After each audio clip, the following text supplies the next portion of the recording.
दोस्तों, निम्रोद और उसकी पूरी कौम का अंजाम देख लो। जिस कौम ने अपने नबी को आग में फेंका था, अल्लाह ने इसी कौम पर मच्छरों का ऐसा अजाब नाजिल किया।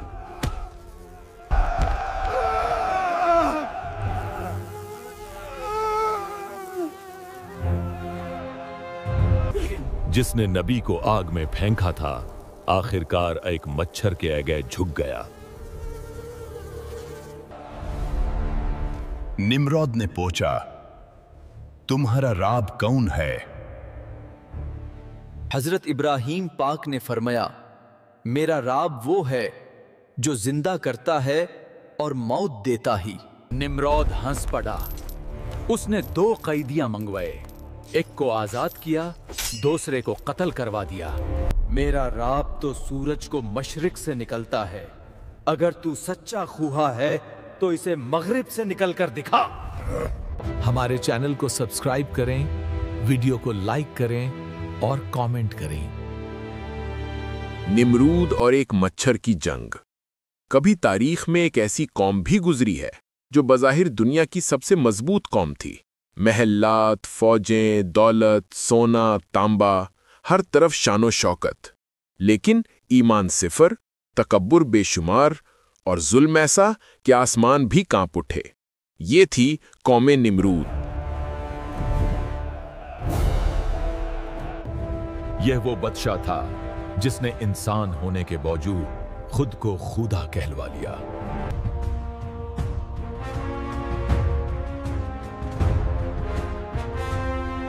जिसने खुदा के नबी को भी जलाने की कोशिश की, लेकिन जिसने नबी को आग में फेंका था, आखिरकार एक मच्छर के आगे झुक गया। हाँ, एक आम सा छोटा सा मच्छर। कौम की ताकत और गुनाह। कौम निमरूद एक ताकतवर सल्तनत थी। ऊंची दीवारें, मजबूत किले, शानदार इमारतें, मगर इन सब के बावजूद वो खुदा को भूल बैठे थे। उनके गुनाहों में शामिल था बुत परस्ती, निमरूद की झूठी खुदाई, जुल्म जब्र, मजलूमों की हक तलफी, अंबिया की तौहीन, तकब्बुर ऐसा कि अल्लाह की नेमतों को अपनी ताकत समझ लेते थे। ये लोग सुबह शाम बुतों के आगे झुकते और निमरूद के सामने सजदा बजा लाते। जो कौम अपने बादशाह को खुदा समझ ले, उसका अंजाम फिर बहुत सख्त होता है। हजरत इब्राहीम की दावत हक।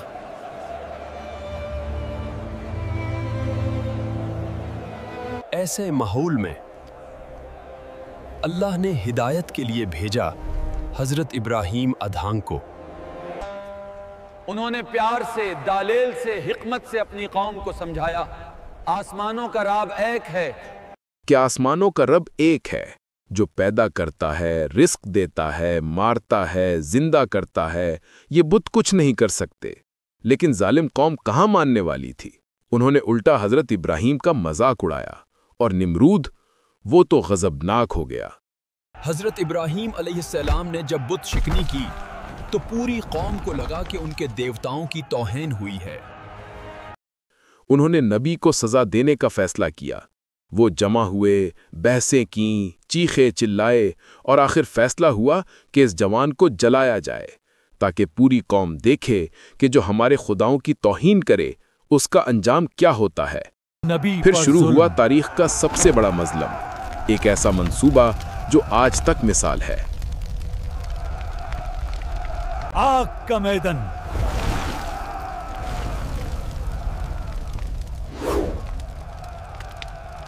दिनों तक आग जलती रही। शौले आसमान से बातें करते थे। गर्मी ऐसी कि परिंदा ऊपर से गुजरता तो झुलस जाता। उन्होंने एक मंजनीक तैयार की, क्योंकि आग इतनी बड़ी थी कि कोई करीब जा ही नहीं सकता था, और नबी खुदा इब्राहीम को बांधकर उस मंजनीक पर रखा गया। ये मंजर, कौम चीख रही थी, नारे लगा रही थी, तकब्बुर का नाच हो रहा था, और फिर नबी को आग के दहकते हुए समंदर में फेंक दिया गया। लेकिन अल्लाह ने कहा, ए आग, इब्राहीम पर ठंडी और सलामती बन जा। और वो आग जो पहाड़ पिघला सकती थी, नबी के लिए फूलों की तरह ठंडी हो गई। कौम निमरूद खामोश, और दुनिया ने पहली बार देखा, जुल्म जीत नहीं सकता। आग से जिंदा निकलते हुए हजरत इब्राहिम को देखकर पूरी कौम हैरान रह गई। आंखें फटी रह गईं, आवाजें बंद हो गईं और उनका बादशाह निमरूद, जिसने अपनी ताकत पर गुरूर किया था, वो भी चंद लम्हों के लिए चुप हो गया। लेकिन तकब्बुर इंसान की अक्ल छीन लेता है। निमरूद ने कहा, ये आग का कारनामा नहीं, ये जादू है, और कौम ने सच को जादू करार देकर अपनी गुमराही को और मजबूत कर लिया। एक दिन निमरूद ने हजरत इब्राहिम को अपने दरबार में बुलाया। दरबार शानदार था, हजारों सिपाही, सुनहरी सतून, बादशाह का गुरूर छलकता था। लेकिन तकब्बुर इंसान की अकल छीन लेता है। निम्रोद ने कहा, ये आग का कारनामा नहीं, ये जादू है। एक दिन निमरूद ने हजरत इब्राहिम को अपने दरबार में बुलाया।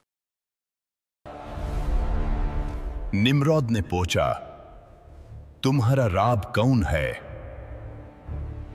हजरत इब्राहिम पाक ने फरमाया, मेरा राब वो है जो जिंदा करता है और मौत देता ही। निम्रोद हंस पड़ा। उसने 2 कैदियां मंगवाए, एक को आजाद किया, दूसरे को कत्ल करवा दिया। यह सुनकर हजरत इब्राहिम ने वो दलील दी जिसने निमरूद को लाजवाब कर दिया। मेरा राब तो सूरज को मशरिक से निकलता है, अगर तू सच्चा खूहा है तो इसे मगरिब से निकलकर दिखा।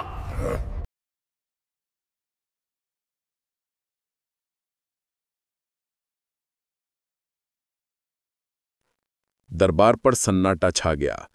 निमरूद का चेहरा सुर्ख मगर जुबान बंद। दिल हार गया, लेकिन गुरूर ने इसे सच कबूल करने न दिया। वक्त गुजरता गया और कौम निमरूद का तकब्बुर बढ़ता गया। वो कमजोरों को मारते, औरतों पर जुल्म करते, गरीबों की जमीनें छीनते, सजदे निमरूद को करते और अल्लाह की नेमतों का इनकार करते। हजरत इब्राहिम उन्हें समझाते रहे कि एक रब की इबादत करो, वही सबका खालिक है, सबका राज़िक है। मगर कौम हंसती, तमस्कुर उड़ाती और बास तो पत्थर भी फेंकते। जब जुल्म हद से बढ़ गया और ईमान कबूल करने वाले चंद ही रह गए, तो अल्लाह ने हुक्म दिया कि इब्राहिम इस बस्ती से निकल जाएं। एक नबी की हिजरत हमेशा कौम के लिए आखिरी वार्निंग होती है। जब नबी चला जाए तो फिर अजाब करीब हो जाता है। उन्हें अंदाजा न था कि असल दुश्मन उनका अपना तकब्बुर था। अजाब का आगाज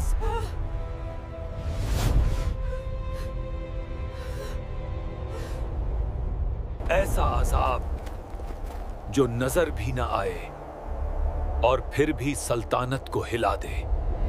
सालहा साल तक बारिश न हुई, दरख्त सूख, जमीन सख्त, न घास, न खेत, न अनाज। सल्तानत भूख से कमजोर हो गई। सल्तनत भूख से कमजोर हो गई। लोग परेशान होने लगे, लेकिन निमरूद फिर भी खुदा बने बैठा रहा। इसी दौरान एक और अजाब तैयार था, एक ऐसा अजाब जो पूरी दुनिया के लिए मिसाल बन जाना था। अजाब का आखिरी मरहला, एक मच्छर की फौज। खुश्क साली के बाद अल्लाह ने वो अजाब भेजा जिसने दुनिया को हैरान कर दिया। ये कोई जलजला नहीं था, न तूफान, न आग, न बिजली, बल्कि एक मच्छर। हाँ, एक छोटा सा मच्छर, ऐसा मखलूक जिसे इंसान मामूली समझता है। अल्लाह ने उसी को निमरूद के गुरूर को तोड़ने के लिए चुन लिया। एक दिन आसमान पर स्याही छा गई। लोगों ने समझा शायद रात हो गई है, लेकिन वो रात नहीं थी, वो थी मच्छरों की एक फौज। इतने ज्यादा मच्छर कि रोशनी गायब हो गई। ये मच्छर लोगों के खाने को चट कर जाते, जिस्मों को काटते, खाल तक उधेड़ देते। लोग चीखते, भागते, छिपते, लेकिन बच नहीं सकते थे। पूरा मुल्क खौफ में डूब गया। निमरूद के महल्लात तक तारीकी फैल गई और फिर उस पर वो अजाब आया जिसने बादशाहत को पांव से गिरा दिया। निमरूद अपने तख्त पर बैठा था कि एक नन्हा सा मच्छर उसकी नाक में घुस गया। छोटा सा कीड़ा, लेकिन अल्लाह की तरफ से भेजा हुआ। वो ऊपर चढ़ता गया, हत्ता के दिमाग तक पहुंच गया। फिर शुरू हुआ निम्रोद का दर्द। ایسا درد جو برداشت سے باہر ہو۔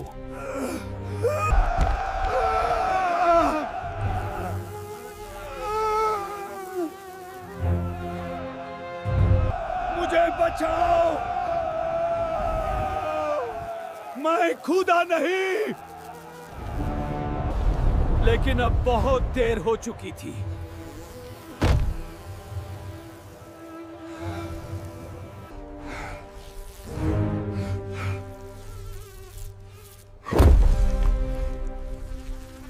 درد کم کرنے کے لیے نمرود اپنے خادموں سے کہتا، میرے سر پر ہتھوڑا مارو۔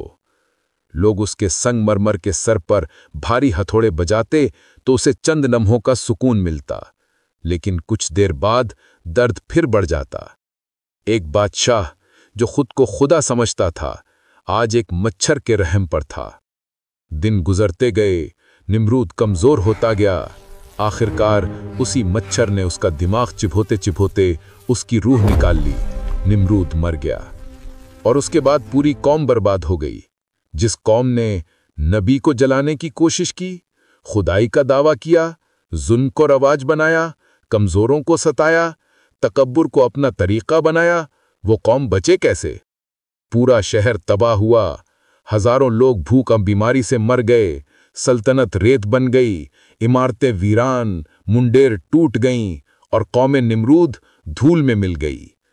یہ وہ انجام تھا جس کا اعلان آسمان کر چکا تھا۔